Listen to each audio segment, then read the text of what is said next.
I wasn't expecting anything dramatic at my son's wedding. Truly.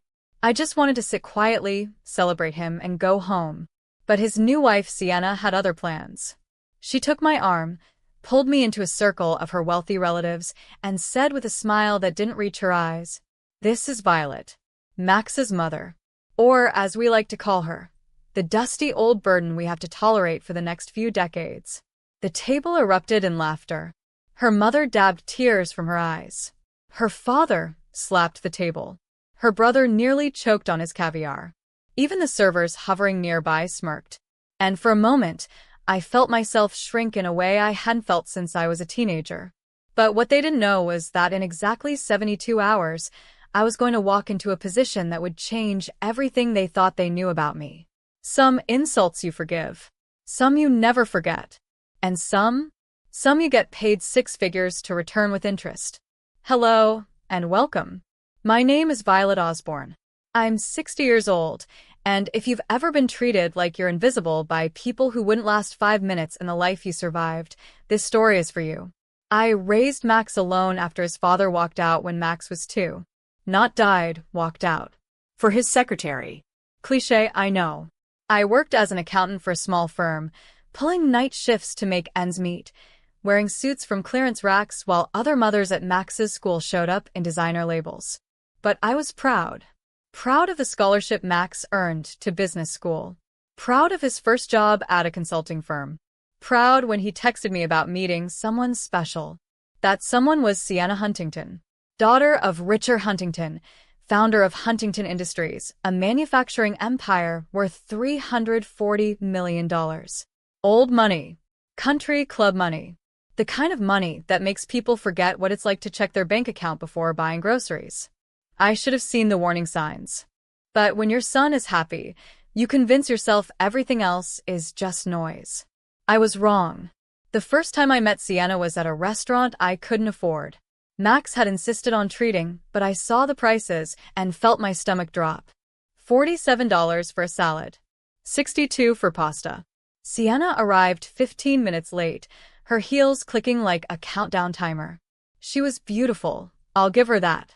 Blonde hair that probably cost more to maintain than my monthly grocery bill, skin that glowed with the kind of health you can only buy at expensive spas, and eyes that assessed me like I was a balance sheet that didn't add up.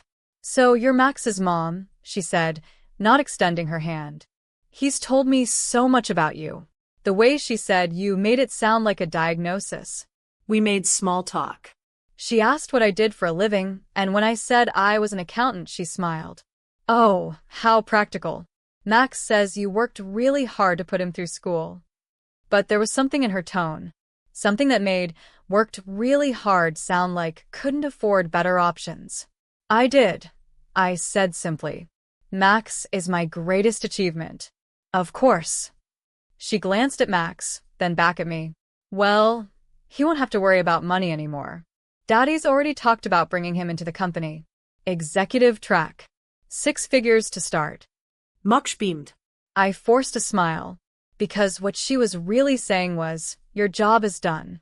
I'll take it from here. You can fade into the background now." But I told myself I was being paranoid. Sensitive. Max loved this woman. That's all that mattered. Over the next 6 months, as wedding plans accelerated, I saw Sienna exactly 4 more times. Each visit felt like a performance review. I was failing. "Violet, you're not seriously wearing that to the engagement party?" "Violet, we've hired a professional photographer. Please try not to, be in too many photos." "Violet, about the rehearsal dinner. We're keeping it intimate. Just immediate family, and the wedding party. You understand." I understood perfectly.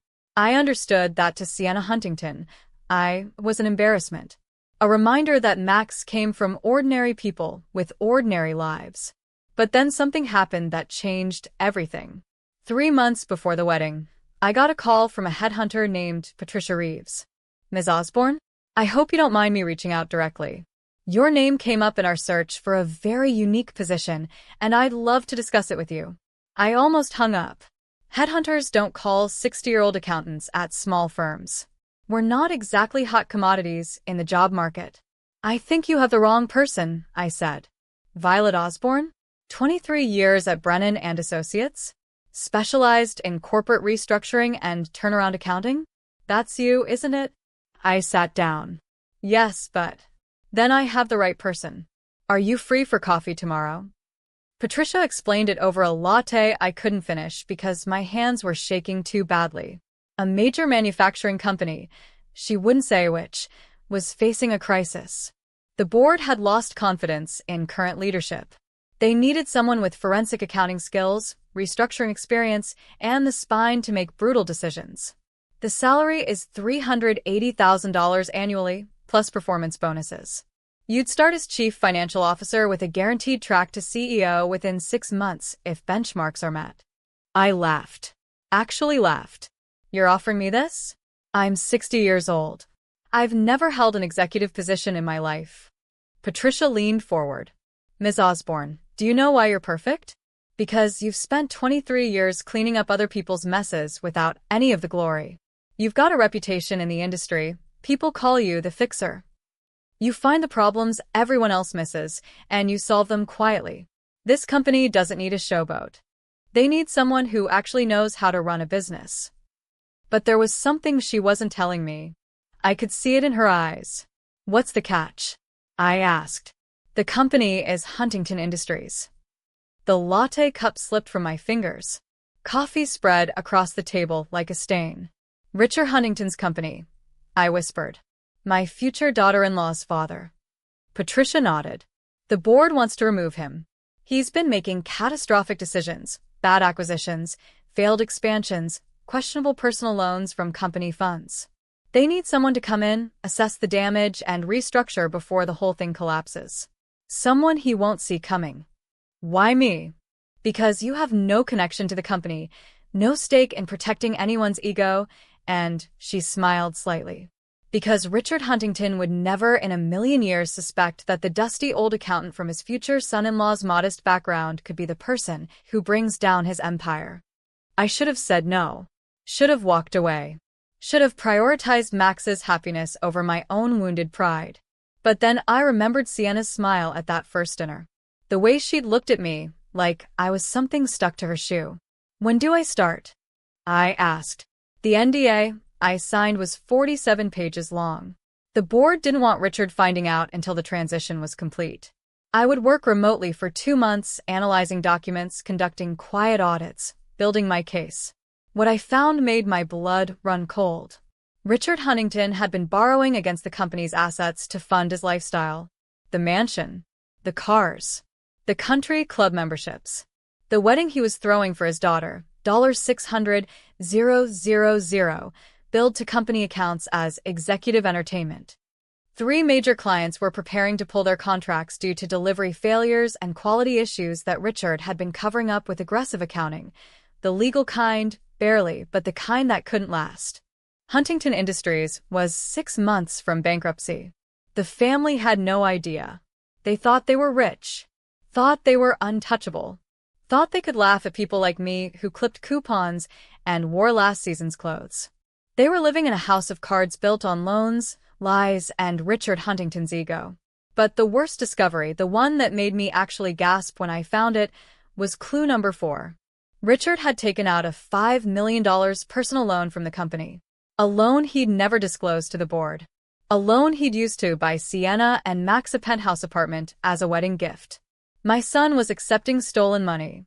And he had no idea. I couldn't tell Max. The NDA forbade it. And besides, what would I say? Congratulations on your engagement, but your future father-in-law is a criminal and you're living in a crime scene? So I did what I do best. I dug deeper. I worked 16-hour days, piecing together financial records like a forensic pathologist examining a corpse.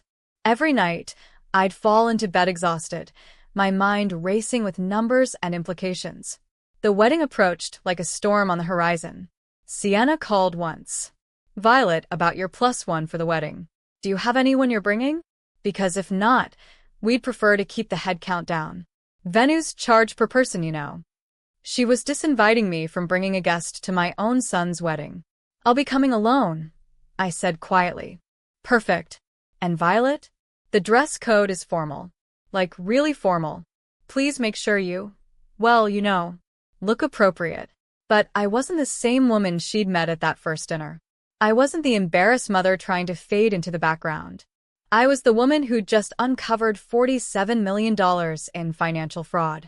I was the woman who, in 3 weeks, would be announced as the new CEO. I was the woman who was going to burn their perfect little world to ashes. And I was going to do it wearing a dress from Nordstrom Rack. Because spite, it turns out, is an excellent motivator. The wedding invitation sat on my kitchen counter.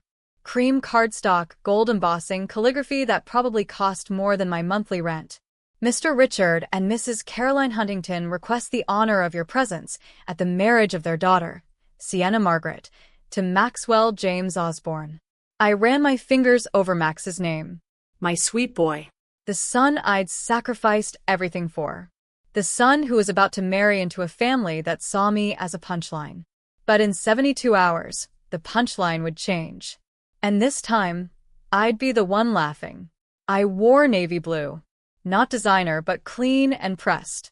I'd gotten my hair done at a salon, not the $300 kind Sienna used, but the $45 kind where they actually listen when you say you want something simple. When I arrived at the Huntington estate, yes, estate, complete with gardens that required a full-time staff, a valet took my 10-year-old Honda like he was handling contaminated evidence. The ceremony was beautiful. I'll give them that. White roses everywhere, an orchestra instead of a DJ, chairs that probably cost more than my monthly car payment. Max stood at the altar in his tuxedo, and my heart swelled with pride despite everything. He was so handsome, so happy, so completely unaware that his new family was bankrupt. Sienna floated down the aisle in a dress that cost, I'd seen the invoice in Richard's expense reports, $47,000. Her smile was radiant, victorious.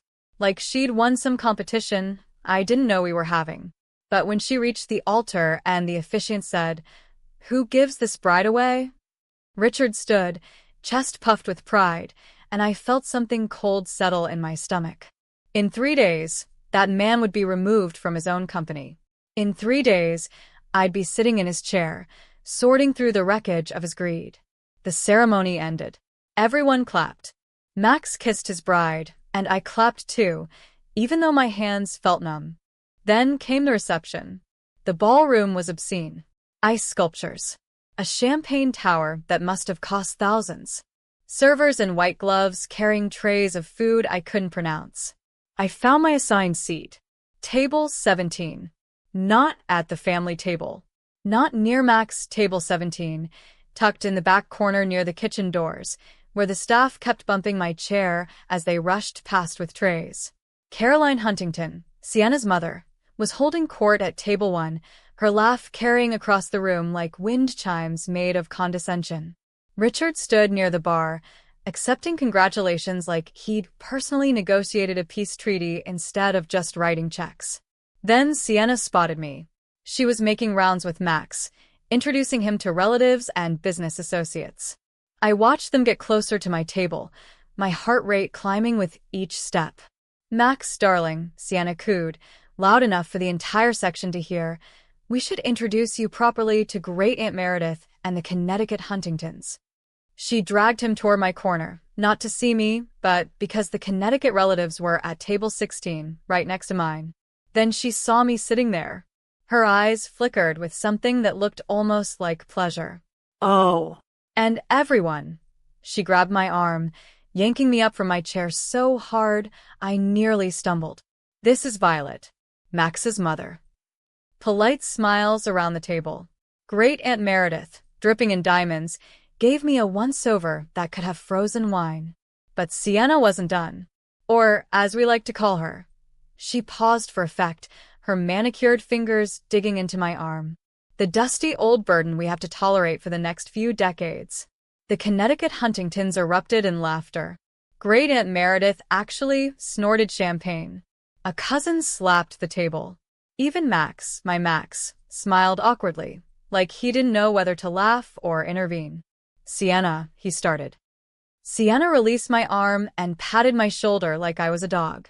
"Violet's very resilient. Aren't you, Violet?" You have to be coming from, well, different circumstances. Different circumstances. Like poverty was a character flaw. Caroline Huntington appeared beside us, her smile sharp as a scalpel. Now, Sienna, be nice. I'm sure Violet did the very best she could with what she had. She turned to me. We're just so grateful Max found our Sienna. She'll take such good care of him. Give him the life he deserves. The life he deserves. As opposed to the life I'd given him. Richard joined the circle, scotch in hand. Violet. Great to finally meet you properly. Max says you're an accountant? That's great. Really great. We need accountants. Someone's gotta count the beans, right? He laughed at his own joke. I felt heat rising in my face. Not from embarrassment. From rage, so pure it made my vision sharpen. But I smiled. Nodded. Played the part they'd written for me. Thank you all for including me, I said softly. Sienna smirked. Of course. Your family now. Whether we like it or not. Another round of laughter.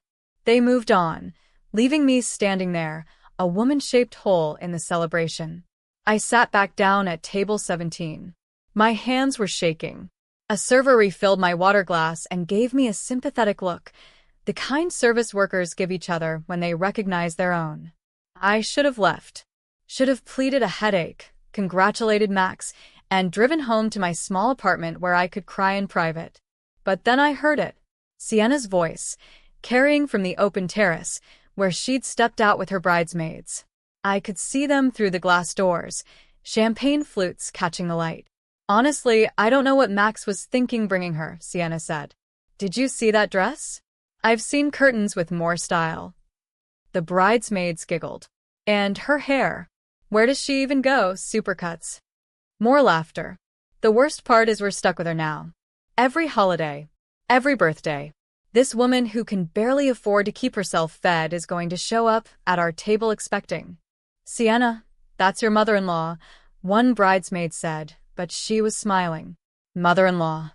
Sienna took a long sip of champagne. More like mother-in-liability. God, I hope she doesn't expect us to support her when she can't work anymore. Richard said we might have to set up some kind of, I don't know, allowance or something. Like she's a charity case. My phone vibrated in my purse. An email from Patricia Reeves. Board meeting confirmed for Monday, 9 a.m. You'll be announced as incoming CEO. Press release goes out at noon. Congratulations, Violet. You've earned this. I read the email 3 times. Then I looked back at the terrace where Sienna stood, beautiful and cruel, laughing about the woman who wasn't worth the cost of a proper seat at her wedding. I stood up. My legs felt steadier than they had in months. I walked to the terrace. The bridesmaids saw me first, their faces freezing mid-laugh. Sienna turned. Oh, Violet. We were just talking about me. I heard. Her smile flickered. It was just girl talk. Don't be so sensitive. Sensitive. I stepped closer. The bridesmaids backed up slightly, sensing a shift in the room's gravity. You called me a burden. A liability. A charity case. At my son's wedding. In front of your entire family. Violet, I think you're overreacting. Do you know what I do for a living, Sienna? She blinked, confused by the question. You're an accountant. You said. I'm a corporate restructuring specialist. I fix companies that are dying. I find the problems that everyone else missed. I identify the weaknesses, the fraud, the rot at the core. I paused. I'm very, very good at my job. Sienna's smile was patronizing. That's great, Violet. Really? But I don't see what. Your father's company is bankrupt. The terrace went silent. She keeps saying you threatened her, that you're lying, that. Max. I cut him off. Is Sienna there? Put me on speaker. A pause. Then his voice quieter. You're on speaker. Sienna, call your father. Ask him about the board meeting Monday morning. Ask him about the $47 million in hidden losses. Ask him about the personal loan he took to buy you that penthouse. I paused. And ask him why he didn't tell you any of this before you married my son. Sienna's sobbing stopped. The line went dead silent. Mom, what are you talking about? Max's voice was small now. Scared. I'm talking about your new father-in-law being a criminal. I'm talking about you living in an apartment purchased with embezzled funds. I'm talking about the job I've been hired to do, which is to dismantle the fantasy the Huntingtons have been living in and save what's left of the company before it destroys hundreds of employees' lives. But Max didn't understand. Not yet. How could he? 24 hours ago, he'd married into wealth and privilege. Now his mother was telling him it was all built on lies. "You're ruining my wedding night," he whispered. Those words hit harder than anything Sienna had said. No, sweetheart. Richard Huntington ruined it years ago. I'm just the one who has to clean up the mess. I'll see you Monday. I hung up, and I didn't sleep at all. I arrived at Huntington Industries at 8:30 a.m. The building was glass and steel, reflecting the morning sun like a monument to corporate power. The lobby had marble floors, a waterfall feature, and a receptionist who looked at me like I'd wandered in from a bus stop. "Can I help you?" she asked, her tone suggesting I couldn't be helped. "Violet Osborne. I have a board meeting at 9. She checked her computer, her expression shifting from dismissive to confused to professional in 3 seconds flat. "Of course, Ms. Osborne. 11th floor. Mr. Patterson will meet you at the elevator." Robert Patterson was the board chairman, 72 years old, former CEO himself, and tired of watching Richard Huntington drive the company into the ground. He greeted me with a firm handshake and genuine respect. "Violet, thank you for doing this. I know it's not easy. Is Richard here yet?" "In his office. He doesn't know about the meeting. We thought it best to maintain the element of surprise." We walked into the boardroom. 12 board members, all looking at me with expressions ranging from curiosity to skepticism. I was probably the least impressive CEO candidate they'd ever seen, a 60-year-old woman in a Macy's suit carrying a briefcase that had seen better decades. But then I opened that briefcase and pulled out the files.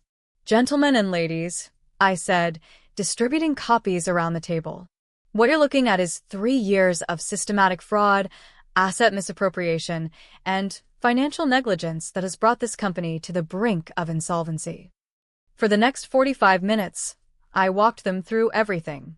The hidden losses, the personal loans, the falsified reports to investors, the deferred maintenance on manufacturing equipment that was creating safety violations, the major clients preparing to leave. By the time I finished, 2 board members looked physically ill. "How long do we have?" one asked. "If we act now, we can save it. We'll have to make brutal cuts, renegotiate contracts, possibly sell off non-core assets. But the company can survive." I paused. "If we wait for Richard to fix his own mess? 6 months. Maybe less." Robert stood. "All in favor of removing Richard Huntington as CEO and installing Violet Osborne in his place, effective immediately?" 12 hands went up. Unanimous. "Violet, congratulations. You're now the CEO of Huntington Industries. Would you like us to be present when you inform Richard?" I thought about it. Thought about the man who'd laughed at his daughter calling me a burden. The man who'd called me a bean counter. The man who'd stolen millions while living like a king. No, I said. "I'll handle it myself." Richard's office was obscene. Corner suite, floor-to-ceiling windows overlooking the city, furniture that probably cost more than my annual salary at my old job. Photos of him with politicians, celebrities, industry leaders. A man who'd convinced himself he was untouchable. He was on the phone when I walked in, laughing about golf scores. "I'll call you back," he said when he saw me, confusion crossing his face. "I'm sorry, do we have a meeting?" "I don't, wait." "You're Max's mother. From the wedding." "Violet Osborne." Right. Violet. Look, about what Sienna said, that was just, she has a wicked sense of humor. You know how young people are. I'm the new CEO. He blinked.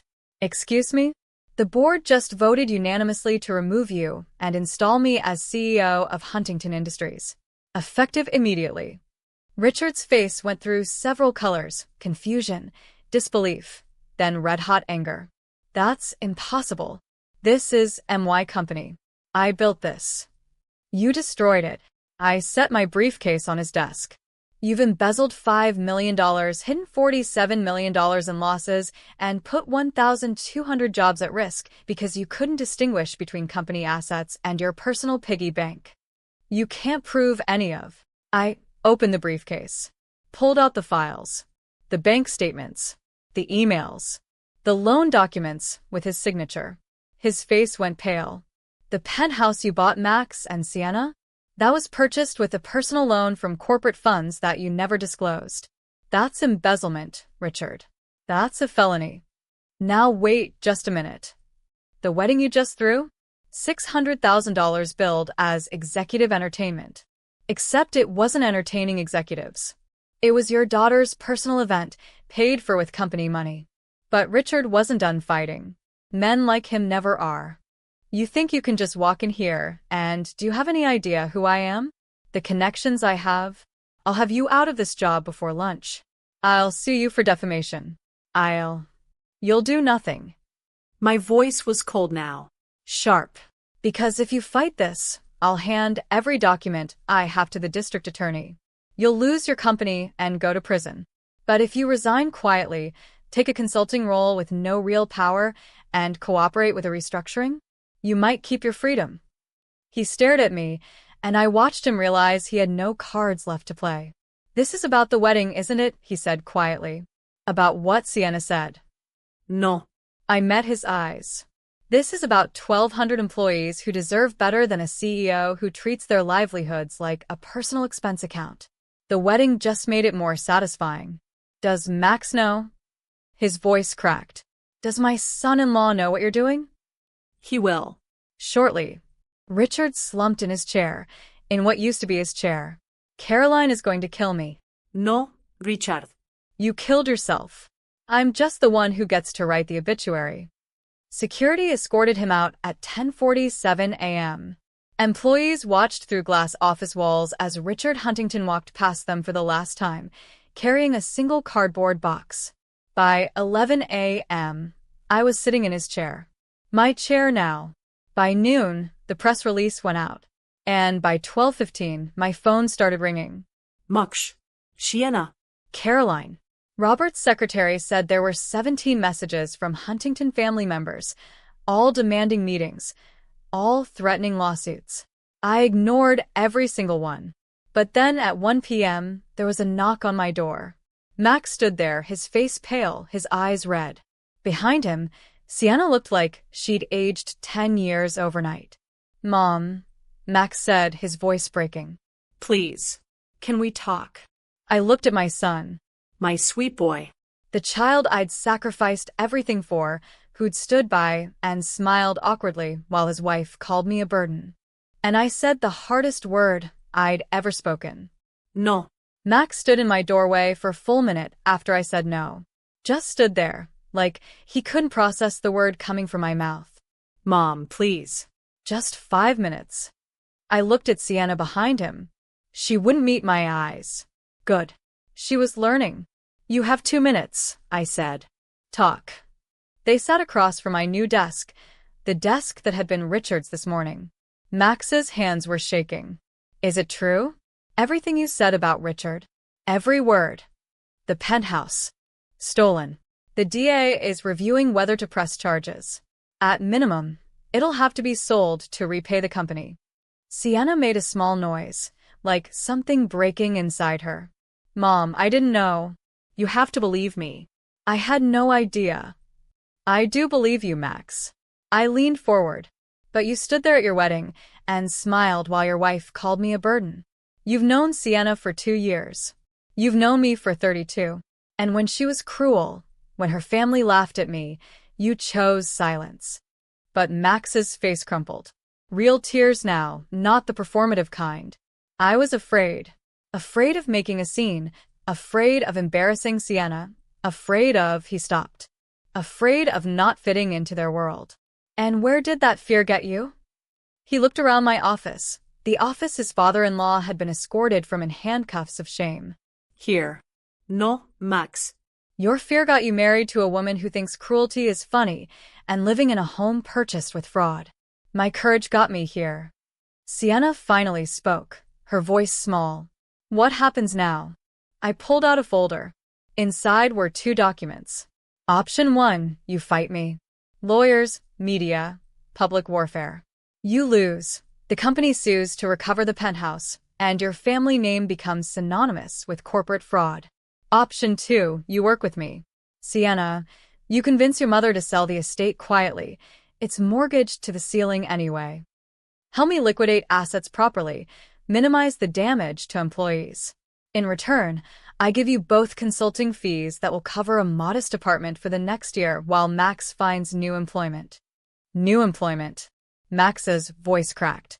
I just started at Huntington Industries 3 months ago, where you were hired through nepotism by a CEO who's now disgraced. Max, that job is gone. But you're smart, you have a real degree, and you can find legitimate work. I paused. Unless you want to keep living off stolen money. He flinched like I'd slapped him. Sienna was crying now, silent tears streaking her makeup. I'm sorry, she whispered. I'm so sorry for what I said. I was showing off being cruel because I thought I could. I thought you were someone I could step on. You thought wrong. I know that now. But then something happened I didn't expect. Robert Patterson knocked and entered, his face grim. Violet, I'm sorry to interrupt, but there's something you need to see. He handed me a tablet, an email chain, between Richard and another board member, one who'd voted to remove him, from 3 months ago. My blood went cold as I read. Richard had known. He'd known the board was investigating him. And his solution? He'd arranged Max's job, expedited Max's courtship of Sienna, pushed for a quick wedding, all to create family ties that would make it harder for the board to remove him. Max wasn't hired because of his skills, Robert said quietly. He was hired as insurance. Richard thought having the CEO's son-in-law as an employee would make us hesitate. I looked at my son. You are a pawn. Max, Richard used you to try to save himself. Max's face went white. He turned to Sienna. Did you know? No. I swear, but even Sienna looked uncertain now. Daddy kept pushing me to marry you quickly. Said you were perfect, that we shouldn't wait, that he'd give us the penthouse as an early wedding gift if she stopped. Oh my God. He used us. Both of us. The second validation hit like a freight train. This wasn't just about Richard's greed. It was about manipulation so deep he'd sacrificed his own daughter's marriage as a business strategy. But watching Sienna realize her father had weaponized her love story, watching Max understand he'd been played from the beginning, I felt something shift inside me. Not forgiveness. Not yet. But something close to it.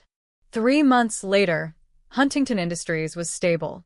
I'd cut 200 positions, painful but necessary, and saved 1,000 others. The company was profitable again, lean and functional. Richard had resigned quietly, taking a consulting fee that was more than he deserved but less than he'd stolen. Caroline Huntington had filed for divorce. The estate sold for $3.2 million, most of which went to creditors. Max and Sienna moved into a 2-bedroom apartment in a normal neighborhood where people actually took out their own trash. Max found a job at a consulting firm, a real job, earned on his own merit. Sienna was working part-time at a nonprofit, learning what it meant to earn a paycheck instead of spending Daddy's money. They came to dinner at my apartment last Tuesday. Sienna brought flowers. I know it's not enough, she said. I know nothing I do will ever be enough. But I'm trying to be different. Better. I can see that, I said.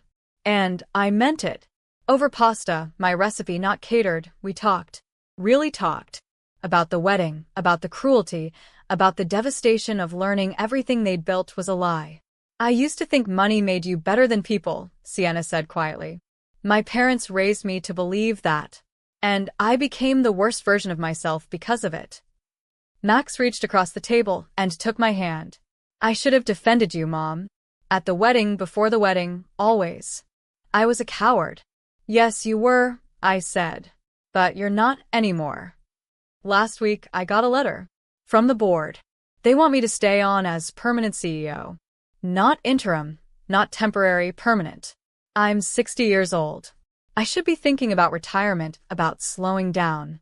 Instead, I'm thinking about the 1,000 employees whose jobs I saved, about the company I rebuilt from ashes, about the woman I'd become when I finally stopped letting other people define my worth. The dusty old burden became the CEO. The charity case became the boss. The woman they laughed at became the woman who saved them all. And Max? He texts me every morning now. Love you, Mom. Proud of you. Sienna sent me a card last week. Inside, she'd written, "Thank you for teaching me that cruelty has consequences. And that grace is a choice, not a weakness." I hung it on my refrigerator next to Max's graduation photo. Because here's what I learned. Sometimes the people who hurt you can change. Not always, but sometimes. And sometimes the greatest revenge isn't destruction. It's becoming so powerful that you get to choose mercy instead. The Huntingtons thought they could laugh at me. Instead, I taught them how to survive. And that, I think, is a pretty good legacy for a dusty old burden. The end. So tell me, did Sienna and Max deserve mercy? Or should I have destroyed them completely? And what would you have done if your own child let someone humiliate you like that? If you've ever been underestimated, dismissed, or treated like you don't matter, remember that the last laugh is often the loudest. And sometimes, the person they mocked becomes the person who saves them. Subscribe for more stories about justice, redemption, and the moment someone realizes they should have been kinder. Because everyone has a breaking point, and everyone deserves respect. Which city are you listening from? Drop your location below.